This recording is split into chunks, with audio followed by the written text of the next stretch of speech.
ታላላቅ ግለሰቦችን ከቅሌት ወንጀሎች ጋር ያነካካው ጄፍሪ ኤፕስታይን ማን ነው?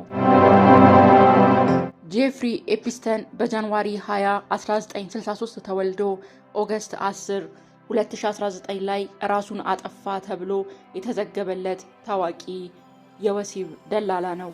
አሜሪካዊው የፋይናንስ ባለሙያና አደገኛ የወሲብ ወንጀል ፈጻሚ ሲሆን ለአካለ መጠን ያልደረሱ ልጃገረዶችንና ወጣት ሴቶችን ያካተተ ሰፊ የወሲብ ዝውውር ዘመቻ በማካሄድ ዝናን አትርፏል። በፖለቲካ፣ በንግድ፣ በሳይንስና በመዝናኛ ውስጥ ካሉ ኃይለኛ ሰዎች ጋር ግንኙነት ፈጥሯል።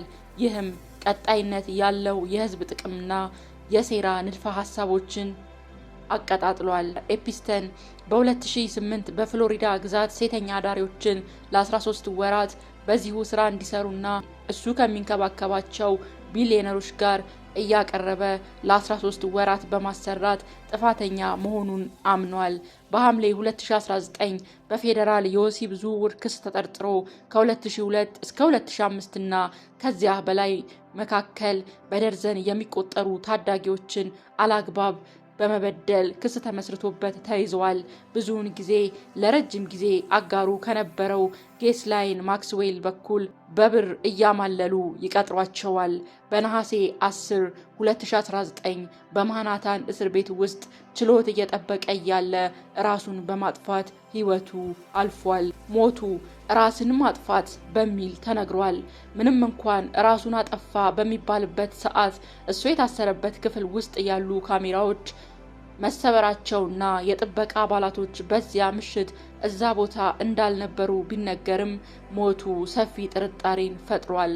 ማክስዌል በ2021 በወሲብ ንግድ ዝውውርና ተጎጂዎችን በመመልመልና በማባበል በብር ለወሲብ እንዲሰሩ በማድረግ ተዛማጅ ክሶች ጥፋተኛ ሆነዋል።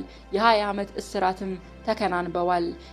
ኤፕስታይን በዩኤስ ቨርጂን ደሴቶች ብዙውን ጊዜ ሊትል ሴንት ጄምስ ወይም ደግሞ ኤፕስታይን ደሴት በመባል የሚታወቀውን የግል ደሴት፣ የማናታን ከተማ ቤት፣ የኒው ሜክሲኮ እርሻና የፓሪስ አፓርታማን ጨምሮ የቅንጦት ንብረቶች ባለቤት ነበር። እነዚህ ቦታዎች ለአገልግሎት ይጠቀምባቸው ነበር። ከሰውየው የቅሌት ሰነድ ውስጥም ከትላንት በስቲያ ከ3 ሚሊዮን በላይ ገጾች ተለቀዋል።